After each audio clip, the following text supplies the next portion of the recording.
사고의 그런 위기 속에 노출되어 살아가게 됩니다. 우리가 하룻밤 자고 일어나면 매일마다 여기저기서 터진 많은 사건, 사고 관련 뉴스들이 끊이지 않게 보도되는 것을 우리가 보게 됩니다. 그런 많은 사건, 사고로 인해서 인적, 물적 피해가 일어나고 그 사고로 인해서 또 사랑하는 사람들을 잃어버린 이들의 그런 아픔, 눈물을 우리가 옆에 지켜보는 것은 참 가슴 아픈 일이 아닐 수가 없습니다. 그런데 이제 그런 비극적인 사건과 사고는 이런 인간적이고 또 물리적이고 육체적인 일들에만 일어나는 것이 아닙니다.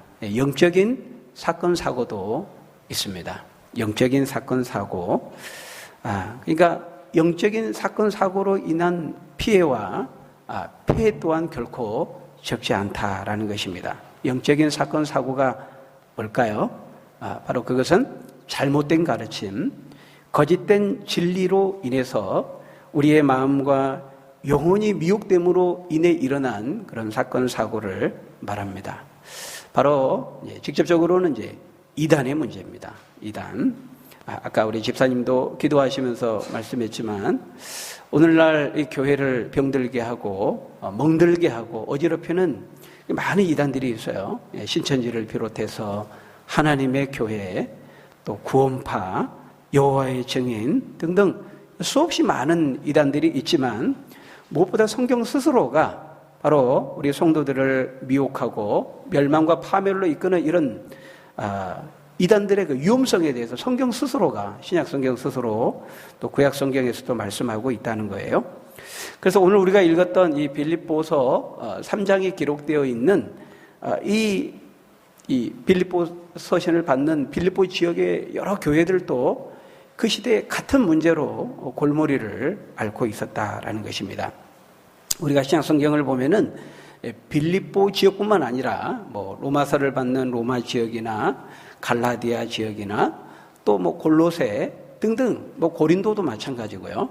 어느 지역 할 것 없이 예수 그리스도의 복음이 들어간 곳에는 어김없이 바로 이렇게 다른 복음, 짝퉁 복음, 유사 복음을 전하면서 사람들을, 성도들을 혹세무민하고 그들의 삶을 피폐하게 만드는 바로 이 거짓 교사들과 이단들이 득세하고 또 출현하고 또 활개를 쳤다는 것을 우리가 성경을 통해서 확인해 볼 수가 있는 것입니다. 그만큼 이 거짓된 가르침, 이 이단의 문제는 그 당시에 오늘날에도 그렇지만은 굉장히 만연한 그런 문제고 그들의 그 심각성이 얼마나 심각했는가 하는 것을 우리에게 보여주는 것이죠. 그래서 사도 바울은 바로 이 문제를 다루지 않을 수 없었던 거예요. 그래서 오늘 보면 1절에 보면 뭐라고 말씀합니까? 우리 읽었던 1절 말씀 한번 같이 읽어볼까요? 1절 시작. 끝으로 나의 형제들아 주 안에서 기뻐하라. 내게는 수고로움이 없고 너희에게는 안전하니라. 빌립보서가 몇 장으로 끝납니까? 4장으로 끝나죠.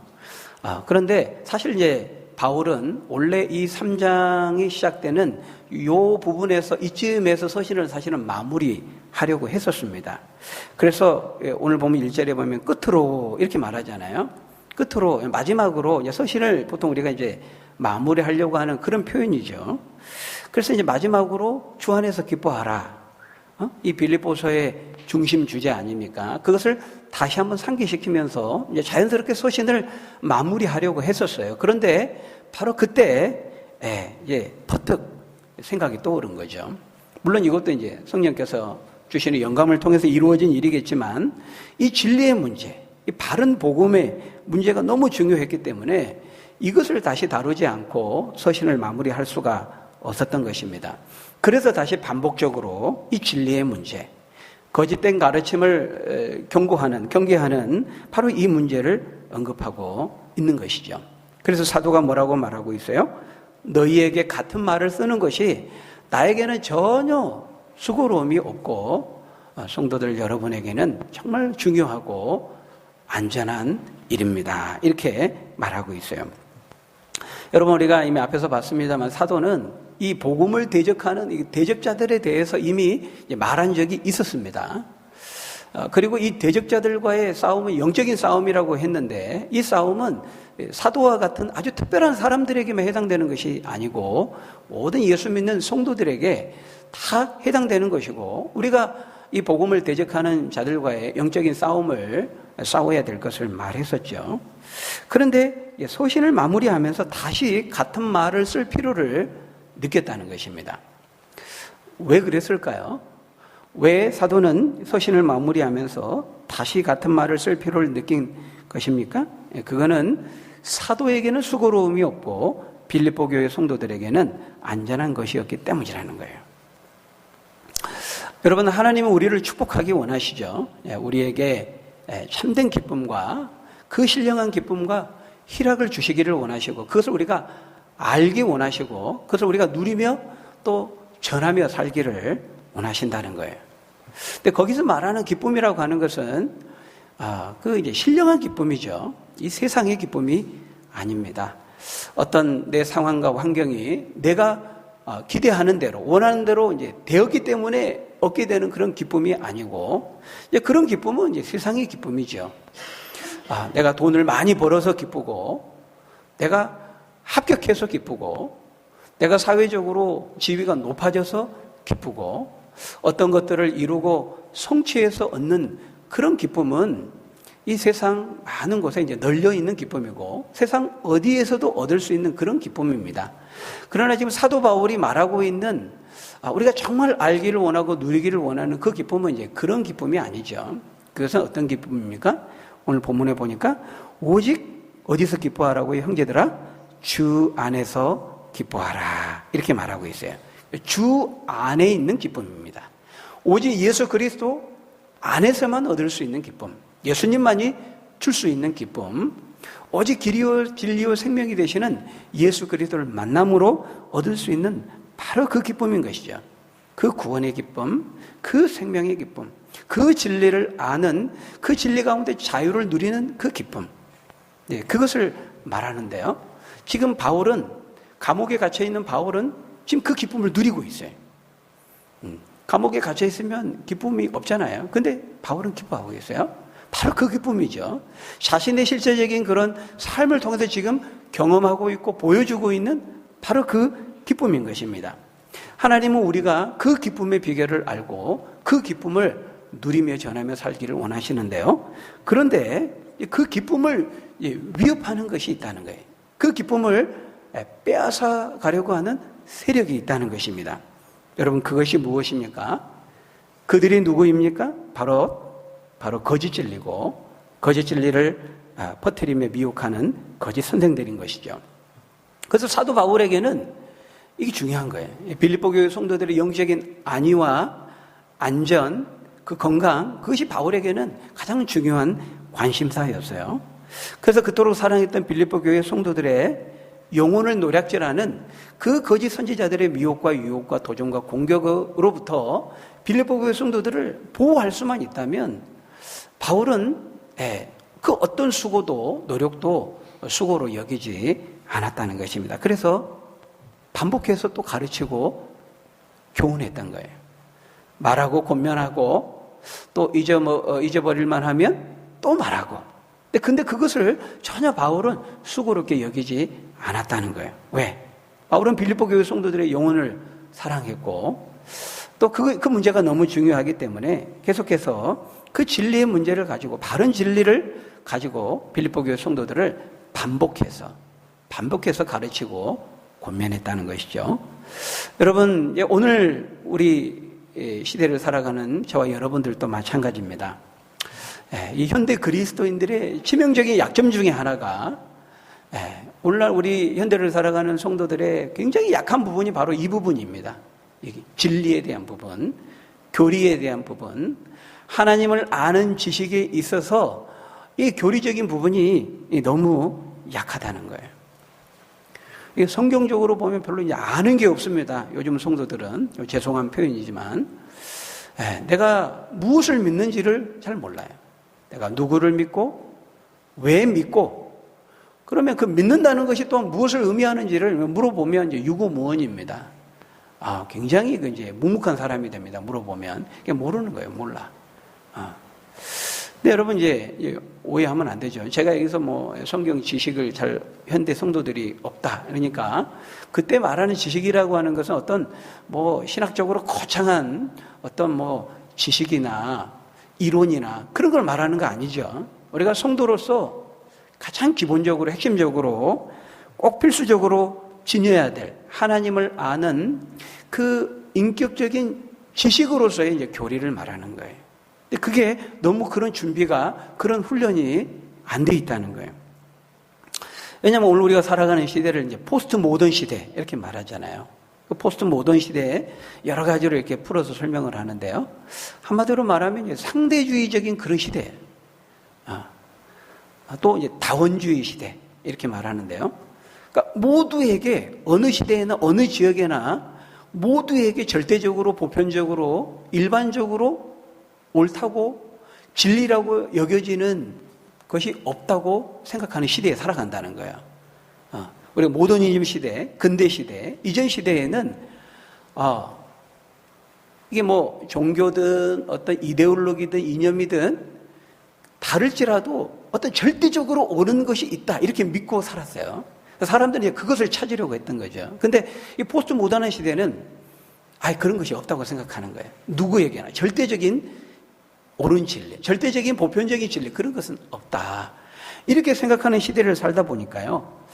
이 교리적인 부분, 우리가 막 정말 진리고 참된 진리를 찾고 이런 것에 대한 필요도 못 느끼고 그런 관심도 갖지 않게 된다는 거예요. 그러니까 이 하나님을 아는 지식, 교리적인 부분 약화될 수밖에 없다는 것이죠.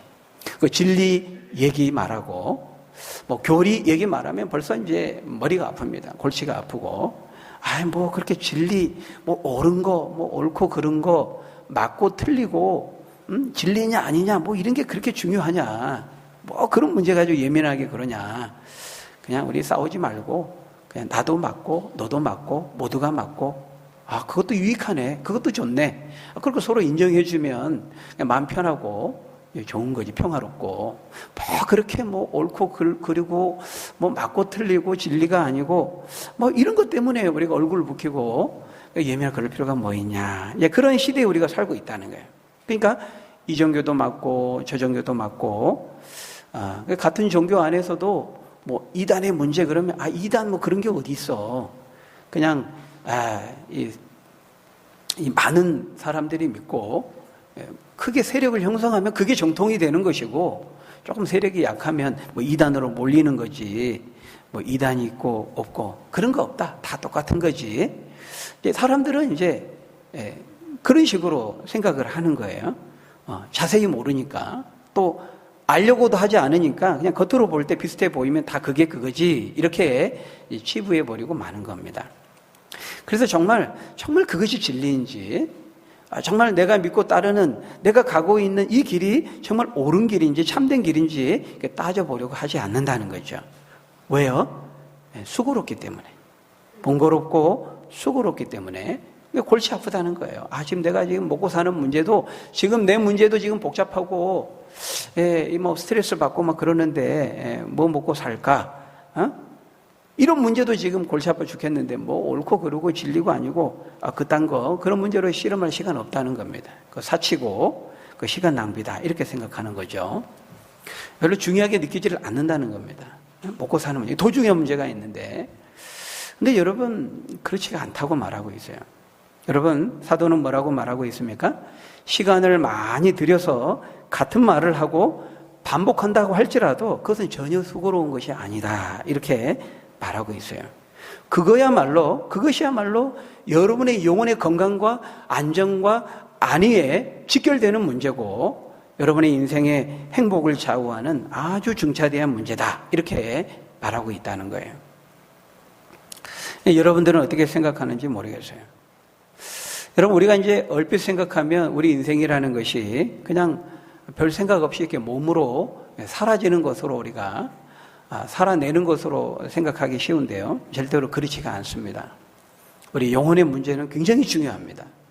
우리의 마음에 무엇이 채워져 있고 우리의 정신 상태가 어떠한가, 우리 영혼의 상태가 어떠한가 이것은 굉장히 중요해요.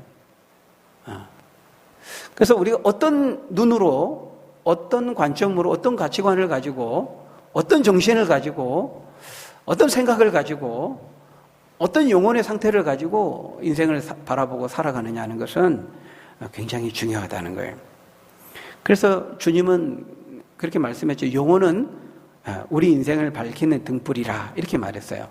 우리 영혼의 상태에 따라서 우리 인생과 우리 미래가 결정된다는 거예요. 우리 영혼이 어두우면 우리 인생도 어두워지고, 우리 영혼이 밝으면 우리 인생도 밝은 인생이 될 수 있다는 거예요. 우리 영혼의 상태가 우리 인생을 결정한다는 겁니다.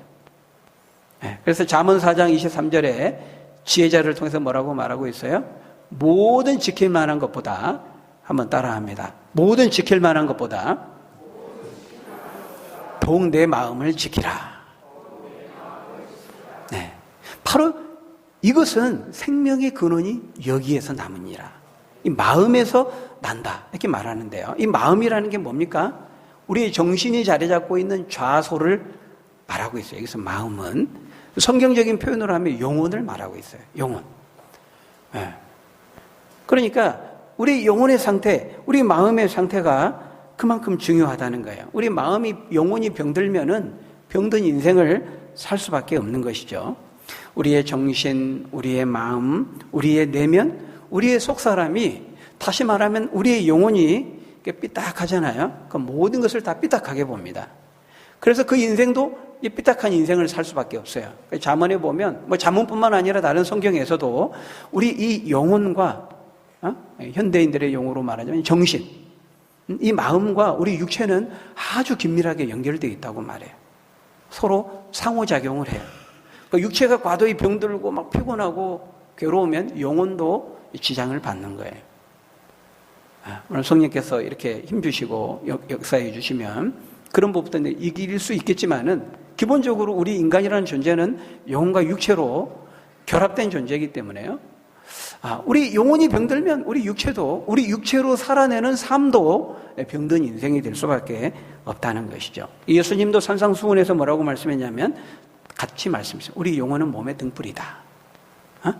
그래서 우리 이 육신의 눈이 안 보이고 시력을 잃으면 헤매잖아요. 걸려 넘어지고 배회하고. 그런 것처럼 우리 영혼은 우리 인생의 등불이라는 거예요. 그러니까 영혼이 꺼져 있는데, 영혼이 어두운데, 영혼이 병들어 있는데, 육체는 그것과 전혀 관계없이 뭐 활력 있게, 활기 있게 그렇게 작동한다. 불가능하다는 것입니다. 또 예수님은 누가복음 6장 45절에서 선한 사람은 마음에 쌓은 선에서 선한 것을 내고, 악한 자는 그 마음에 쌓은 악에서 악한 것을 내느니라. 이는 너희 마음에 가득한 것을 입으로 말함이니라. 이렇게 말하고 있어요. 그러니까 그 사람의 마음에 가득한 것이, 그 사람의 마음에 가득 차고, 그 사람의 가장 중요한 관심사가요, 말을 통해서, 대화를 통해서 나타나고, 또 행동을 통해서 나타나는 거예요. 맞지요? 그렇습니다. 그러니까요, 우리 마음에 무엇이 가득 채워져 있느냐, 굉장히 중요한 거예요. 우리 영혼이 무엇을 채워져 있느냐, 중요하죠. 그러니까 우리 영혼이 어떤 내용물로 채워져 있느냐, 그것이 우리 인생을 결정한다고 해도 과언이 아니에요. 그래서 좋은 것, 선한 것, 거룩한 것, 이것이 우리 마음과 영혼이 채워져 있으면요, 그 육체를 가지고 살아내는 삶도 선하고 거룩하고 좋은 삶을 결과하게 돼요. 근데 반대로 악하고 나쁘고 똥처럼 더러운 것이 그 마음의 영혼으로 가득 채워져 있으면 그의 삶도 그런 악한 삶, 더러운 삶을, 쓰레기 같은 삶을 결과하게 되는 거예요. 여러분, 그래서요, 계속 게임이 완전 중독되어 있고, 포르노 같은 그런 야한 동영상으로 늘 그런 것들을 보고 듣고 그런 것으로 마음과 정신을 채우게 되면 어떻습니까? 그 사람의 삶도 피폐할 수밖에 없는 거예요. 요즘 이 게임을 보면요, 우리 때는 그냥 갤로그, 제비우스 이런 거 했었거든요. 네. 물론 그런 것도 잘 모르시네요. 여러분 너무 거룩하시니까 잘 모르시는데, 요즘 게임을 보니까요, 너무 실제 같아. 막 전투 게임을 하는데요, 막 내가 총을 쏘는데 막 맞고 사람이 죽는데 막 피가 튀기고 막 비명을 지르고 죽고 막 폭탄이 터지는데 막 팔이 막 잘려나가고 하는데 너무 리얼하게 해놨어요. 너무 과도하게 리얼하게. 진짜 싸우는 것 같아. 전장 속에 내가 있는 것 같아. 그래야 그거 하잖아요.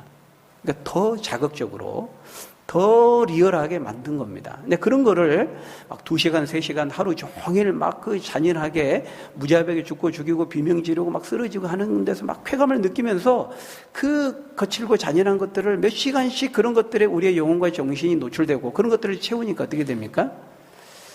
그래서 묻지마 폭력, 묻지마 살인 이런 것들이 일어나게 되는 거예요. 여러분 작년인가요? 재작년인가요? 바로 뭐 가까운 얼마 전에 있었죠. 인천에서 고등학교 3학년 여학생이 초등학교 2학년 어린아이를 자기 집으로 유인해가지고 한번 죽여본 겁니다. 어떤 느낌일까? 영화에서 그렇게 말했잖아요. 영화에서 자기가 이게 본 거하고 진짜인지 어떻게 다른지 실제로 이렇게 죽여보면 어떤 느낌이 들까? 그거를 알고 싶어가지고 죽여봤다는 거예요. 그 죽여갖고 시신 일부를 막 잘라가지고 같은 관심사를 가지고 있는 또 다른 그 여학생에게 지하철을 타고 종이백에 넣어가지고 그 시신 일부를 잘라가지고 가져간 겁니다. 보여주려고. 미친 짓이죠. 완전히 엽기적인 겁니다.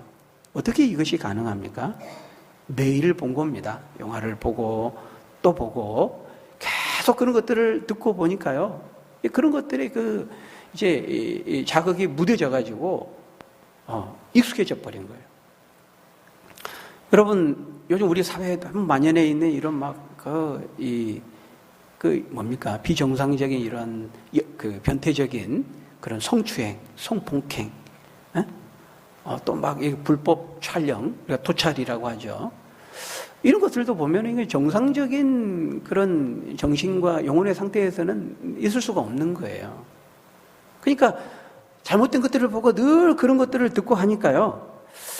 이제 그런 것들로 채워지니까 우리의 마음과 영혼이 그런 내용물로 채워지니까요. 그렇게 되는 것이죠.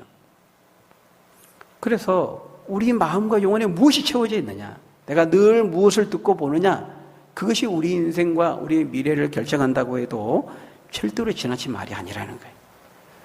우리 마음에 가득 채워져 있는 것. 지금 내 영혼에 영향을 미치는 그것이 무엇이냐에 따라서 우리의 인생이, 우리 자녀들의 인생과 내일과 미래가 좌우된다고 해도 결코 틀린 말이 아니라는 거예요. 그런 점에서 여러분 성경은 우리가 듣고 보는 것이 중요하다 이렇게 말합니다. 그래서 여러분 우리가 이렇게 매 주일마다 이렇게 한 주일을 주기로 해서 와서 하나님의 거룩한 말씀을 이렇게 듣는 거 여러분 이게 결코 작은 일이 아닙니다. 우리 자녀들이 주일학교에 와서 비록 짧은 시간이지만 말씀을 듣고 선생님들을 통해서 하나님의 거룩한 이 생명의 말씀을 듣고 보고 경험하고 하는 것은 정말 그 영혼을 살리는 것이고 그 영혼을 건강하게 하는 것이고 그 인생과 미래를 정말 축복되게 예비하고 준비하는 거예요. 여러분 우리가 이 하나님의 말씀을 듣는다, 이 생수의 근원 대신 진리의 말씀을 듣는다는 것이 복 중에 복이에요. 그러니까 이미 여러분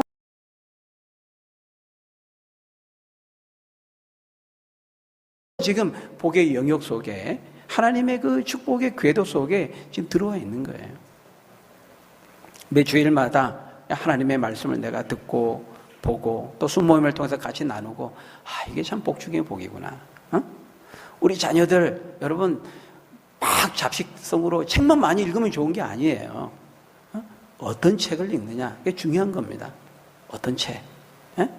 참 우리 영혼을 오염시키고 정신을 병들게 하는 서서히 죽이는 그런 잘못된 그런 책들도 많이 있거든요. 잘 선별해야 돼. 분별해야 돼.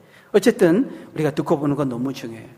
하나님의 말씀, 진리의 말씀 너무 중요해요. 그래서 우리가 이 성경의 말씀, 바른 진리의 말씀 위에 그 말씀을 깨닫고 하나님을 아는 그 건강한 지식 가운데에서 우리가 건강하게 신앙생활하는 것은 너무너무 중요한 문제예요. 사도는 지금 그 얘기를 하고 있는 거예요. 그래서 우리가 정말 이 진리와 교리를 반복하는 것이 그것에 도움이 되고 그것을 이룰 수 있기만 한다면 바울은 다 여러 번 반복해도 좋다. 절대 그거 수고롭게 여기지 않는다. 여러분 똑같은 말 계속 반복하면요 듣는 사람도 괴롭지만 하는 사람도 힘듭니다. 그거 예. 저도 이제 설교 이렇게 쭉 하지만은요, 여러분들도 처음 듣고 저도 처음 하면 신나요, 더. 근데 이게 이제 같은 본문을 가지고 뭐 큐티 때도 하고 새벽에도 이렇게 하잖아요. 그러면 저도 힘들어요. 여러분도 좀 힘들 때가 있잖아요. 그죠? 근데 여러분, 그게 정말 우리 영혼의 피가 되고 살이 되고 생명이 된다면 바울은 반복하는 거 내가 두려워하지 않겠다. 기피하지 않겠다. 이렇게 말하고 있다는 거예요. 여러분, 반복하는 건 너무 중요합니다. 우리 아이들 가르치고 교육할 때 한 번 말하면 다 끝납니까? 아니죠. 잔소리처럼 아주 반복해 줘야 돼요. 길 건널 때 항상 좌우를 살펴야 된다. 차 조심해라. 낯선 사람 아무나 따라가면 안 된다. 위험한 장난하지 마라. 매일매일 얘기해 줘야 됩니다. 자녀들 잘 잊어버려요. 자주 들어야 결정적인 그 상황이 딱 되면 엄마가 했던 말 딱 떠오르는 거예요. 그러니까 우리도 마찬가지입니다. 그래서 바울은 반복하는 거예요. 그래서 저도 여러분의 유익을 위해서 좀 이제 종종 자주 이제 반복을 좀 많이 하려고 하니까요. 반복할 때마다 저 언젠가 목사님 했던 말 같은데 오늘 목사님 설교 준비 조금 덜 하신 것 같은데 막 이런 쪽으로 이상하게 체크하지 마시고 그때 했던 것 같은데 또 하는 거 보니까 이게 중요한가 보구나. 이렇게 생각하고 받아들이시고 아멘하는 여러분 되시기를 바랍니다. 자, 그렇다면 빌립보 교회 성도들을 위협했던 이 거짓 교사들은 어떤 사람들이었습니까? 어떤 교리와 가르침으로 빌립보 교회 성도들을 미혹했습니까? 2절이 그것을 보여주고 있습니다. 우리 2절 한번 같이 읽어보겠습니다. 시작. 개들을 삼가고 행악하는 자들을 삼가고 몸을 상해하는 일을 삼가라. 여기 보면 세 가지 행위를 통해서 이 사람들을 묘사하고 있어요. 근데 굉장히 좀 표현이 이제 과격하고 어떤 점에서 약간 이제 조롱조로도 이제 표현이 되고 있어요. 근데 가장 첫 번째로 개들을 삼가라. 그 이단들, 다른 진리를 이렇게 퍼뜨리는 이들을 이제 개 같은 사람들 이렇게 말하고 있어요. 근데 성경은요, 이 개와 관련된 표현이 좀 부정적입니다. 고대 근동에 있는 그 팔레스틴 땅에서 이 개에 대한 이미지가 별로 안 좋았던 것 같아요. 그래서 우리가 지금 큐티하고 있는 그 신명기 며칠 지난주인가요? 지난주인가? 거기 이제 23장 18절에도 나왔었죠. 창기가 번 돈과 개 같은 자의 소득은 어떤 경우에도 하나님의 전에 가지고 오지 말라. 이렇게 말씀한 구절이 있어요, 신명기에. 그러니까 창기들, 이 창녀들이 그런 잘못된 방법을 번 돈, 또 개 같은 자의 그런 소득은 하나님의 성전에 와서 헌금으로 바치지 마라. 이 말씀이 있단 말이에요. 근데 그때도 이제 표현을 보면 개 같은 자의 소득, 이렇게 말하고 있어요. 이제 개들 입장에서는 굉장히 좀 억울할 것 같아요. 왜 가만히 있는 맨날 우리만 건드냐. 오늘날도 보면은 모든 말에 이제 항상 그 앞에 이제 개자를 붙이더라고요. 개 무시, 개 피곤, 개 열심, 개 관대. 엄청 웃기잖아요. 그러면, 개 웃김, 이럽니다. 요즘 이제 젊은 사람들. 다 개자를 붙여요. 근데 아주 정상적인 말도요. 이상하게 앞에 개자만 딱 붙인다 그러면 약간 이게 욕 같은 느낌이 들어. 그죠? 희한해요. 이제 새끼, 낙타 새끼, 호랑이 새끼. 전혀 괜찮습니다. 근데 이제 개 새끼 이러면 이제 좀 이제 제가 좀 욕한 거 아니에요. 오해하지 말고. 느낌이 이상해진단 말이에요. 자식이 어떻게 됩니까? 그러면 이남 일녀입니다. 괜찮죠. 근데 개 자식 이렇게 앞에 개자가 다 붙으면은 이제 느낌이 이상해진단 말이에요. 근데 이제 왜 개 가지고 그러냐? 우리 집 개가, 우리 뽀삐가 얼마나 귀엽고 예쁜데, 지금 오늘 우리의 관점으로 생각하면 안 되고, 그 당시 말하는 이 개라고 하는 것은 우리처럼 이런 애완견, 반려견, 그런 의미의 개가 아니라 이제 들개 같은 개를 말합니다. 막 떠돌아다니면서 짖고 물고, 막 땅에 떨어진 더러운 것도 아무거나 주워 먹고, 바로 이제 그런 개들이죠. 그러니까 빌립보 교회 안에 들어온 그 이단들이 진리가 아닌 아무거나 주워 먹고 또 그것을 퍼뜨리는 자들이라 그래서 이 개들을 삼가라. 개 같은 자들이다. 이렇게 말하고 있는 것이죠. 또 두 번째 뭐라고 말합니까? 악을 행하는 자들, 행악하는 자들이라고 말하고 있어요. 맞죠? 교회 안에 있는 성도들을 혹세무민하고 혼란 가운데 빠뜨리고 그래서 이렇게 교회를 분열시키고 나누는 것은 이제 주의 몸을 쪼개는 겁니다. 이건 악 중의 악입니다. 하나님께서 가장 증오하는 아주 악질 중에 악이 뭐냐면 주의 몸을 찢고 나누는 거예요. 교회를 분열시키는 거.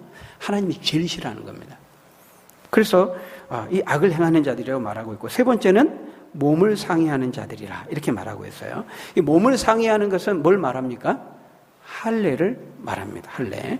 그러니까 이 세 가지 행위로 묘사된 사람들은 동일한 사람이에요. 동일한 사람. 누구죠? 유대주의, 율법주의를 신봉하는 자들을 가리키고 있어요. 그러니까 이제 이 유대주의, 율법주의를 신봉하는 사람들은 이제 주로 유대인들이죠. 근데 이제 이 유대인들은 교회 밖에서 대놓고 예수를 부인하니까 이들은 별로 문제될 것이 없어요. 근데 이제 지금 이제 바울이 문제 삼고 있는 사람들은 교회 안에 들어와서 겉으로는 예수를 믿는 것 같은데, 예수의 복음을 받아들이는 것 같은데, 실제로는 예수님의 복음과 진리를 따르기보다는 여전히 이제 유대주의, 유대 율법주의를 고수하면서 신봉하는 사람들이에요. 그래서 이제 교회 밖에 있는 유대인들은 별로 위협적이지가 않습니다. 그들의 정체를 딱 드러내놓고 복음을 거부하고 예수를 안 믿는 거니까요. 근데 교회 안에 들어와 있는데 겉으로는 예수를 믿는 것 같은데 실제 예수를 믿는 게 아닌 것이 돼버리는, 자, 이런 사람들이 이단들이거든요. 이런 사람들이 굉장히 위협적이 되는 것이죠. 그래서 이들이 결국 다른 복음, 짝퉁 복음, 유사복음, 유사품, 모조품을 전한 거거든요. 여러분, 항상 진품은요, 진짜는 명품의 가치를 떨어뜨린 건 뭐냐면 짝퉁입니다. 짝퉁. 짝퉁이 이제 진품의 가치를 막 떨어뜨려 버리는 거죠. 이게 이제 사단의 고도의 전략이에요. 그래서 여기 2절에 보니까 이게 다른 복음이 뭘 말하고 있어요? 율법을 지켜야 할례를 받아야 구원을 얻는다. 이렇게 말하고 있어요. 그래서 바울은 이 할례는 그냥 몸에 상처를 내는 행위에 지나지 않는다. 영적인 측면에서 보면 구원과 관련해서 보면 아무런 가치가 없는 것이다. 그래서 약간 이제 경멸하는 그런 표현으로 몸을 상해하는 자들, 몸에 상처를 내는 자들, 몸을 괴롭게 하는 자들, 이렇게 표현하고 있는 것이죠. 그래서 이들이 주장하기를 뭐라고 말하냐면, 사람이 구원에 이르고 의롭게 되기 위해서는 십자가에 못 박히신 예수님의 은혜를 믿으면 그 믿음으로 구원을 얻는 것이 아니라, 그것으로 되는 것이 아니고 예수 믿는 것만으로는 부족하다는 겁니다. 거기에 할례를 받아야 된다. 유대인들이 그런 것처럼 할례를 받아야 된다. 이렇게 말하고 있어요. 근데 여러분, 할례를 받아야 된다라고 하는 것은 뭐 할례 그까짓 거 받으면 되지 이렇게 생각할 수 있는데, 할례 문제만 말하고 있는 것이 아니에요. 할례를 받아야 된다, 그래야 구원을 얻는다 이렇게 말하는 것은, 할례는 모든 율법을 대표하는 대표적인 조항입니다. 그래서 할례를 받아야 구원을 얻는다 이 말은 모든 율법을, 그 할례를 대표로 하고 있는 모든 율법을 다 지켜야 된다. 예수 믿는 거 가지고는 안 된다. 믿음으로 구원을 얻을 수 없다. 이것을 이제 조장하고 가르치는 것이 되죠. 그래서 여러분, 이 할례라고 하는 것은 아시는 바와 같이 남자 생식기의 표피 일부를 잘라서 떼어내는 거예요. 그래서 유대인 남자들은 태어난 지 8일이 되면 다 이 구약의 율법에 따라 할례를 받았어요. 그래서 그 몸에 흉터를 내고 증거를 남김으로써 내가 하나님의 자녀다 하는 그 자부심을 이제 갖게 된 거죠. 그러니까 예를 들면 이제 조폭들이 이 등하고 막 가슴에다가 용과 막 호랑이 문신을 하잖아요. 그러면 딱 이제 그걸로 증거를 하는 겁니다. 나 이런 사람이야. 나 조폭이니까 까불지 마, 건들지 마. 이렇게 이제 자신의 몸으로 자신이 어떤 사람인지를 이제 증거하는 거죠. 과시하고 드러내는 거죠. 할례가 유대인들에게, 이스라엘 사람들에게는 약간 그런 용도로 쓰였어요. 우리는 할례 받은 사람들이다. 그래서 빌립보 교회 안에 이제 들어온 그 이단들도 뭐라고 말하냐면, 우리 진정 구원을 모든 유대인들이 예수를 믿었잖아요. 처음에는. 그러니까 근데 그 유대인들은 다 할례를 받은 유대인들이었으니까 그 사람들이 예수를 믿고 구원을 얻었으니까 다 똑같이 해야 된다는 거예요. 이방인들도. 나중에 예수 믿는 이방인들도 먼저 유대인이 되어서 할례를 받고 유대인식 율법을 지키다가 예수님을 받아들여야 구원을 얻는다. 이렇게 말하고 있는 것이에요. 그것은 아예 예수님을 부인하면서 유대 율법주의를 주장하는 유대인들보다 더 해악스럽고 더 영적으로 폐해가 심각하다는 거예요. 더 복음을 헷갈리게 만들고 십자가의 복음을 약화시키는 것이 되거든요. 결국 십자가의 복음을 무효화시켜버리는 거예요. 왜? 예수님이 십자가에 못 박혀 죽으신 그 십자가의 은혜로는 불충분하다는 거예요. 그러니까 예수 십자가를 부인하는 것이 되죠. 그러니까 유대인들은 겉으로 대놓고 부인하는 건데 이 이단들은 들어와서 복음을 막 혼잡하게 섞어가지고 예수를 부인하니까 이게 더 훨씬 분별하기도 어렵고 더 이렇게 해가 되고 폐해가 된다 이렇게 말하고 있어요. 그래서 그렇게 하는 것은 거기 3절에 있는 말씀처럼 십자가를 예수를 자랑하고 예수를 증거해야 되는데 십자가를 의지해야 되는데 그것이 아니고 육체를 신뢰하는 것이 된다 이렇게 말하고 있어요. 육체. 그러니까 오늘 이제 성례식 해야 되니까요. 다음 주에 또 이어서 우리가 더 말씀을 이제 보려고 하는데, 그러니까 육체를 신뢰한다는 것은 하나님의 십자가의 은혜를 의지하지 않고 인간의 행위와 공로를 의지하고 신뢰하는 것을 말하는 거예요. 율법을 지켜야 된다. 할례를 받아야 된다. 인간의 행위와 공로로 하나님 앞에 의롭게 된다는 것을 말하는 것이거든요. 근데 여러분, 우리가 인간이 행위로 공로로 뭔가를 지키고 완수의 내용으로 구원에 이를 자가 있습니까? 아무도 없습니다. 우리가 그렇게 할 수 없기 때문에 하나님의 아들이신 예수님이 이 땅에 오신 거예요. 십자가에 죽으심으로써 그 죽으심으로써 모든 율법의 성취를 예수님이 다 율법을 짊어지고 죽으심으로써 성취하신 거예요. 그래서 그 율법을 통해 그 하나님의 요구를 다 십자가에 죽으심으로 이루신 그 예수님을 믿기만 하면 하나님께서 우리가 그 율법의 요구를 다 이루신 것으로 인정해 주시고 간주해 주셔서 우리를 의롭다 하시고 우리를 구원의 백성으로 받아 주신다는 것이죠. 이것이 바로 복음이고 이것이 우리에게 좋은 소식이 되는 것입니다. 하나님은 저와 여러분들에게 이 생명의 복음, 이 진리의 복음, 이 생명의 소식, 이 기쁨의 소식을 우리에게 주셨어요. 바로 그 생명의 복음 안에서 오직 예수 그리스도 안에서만 이 진리와 이 생명을 얻고 참된 기쁨과 참된 행복을 누리며 살도록 하신 것이죠.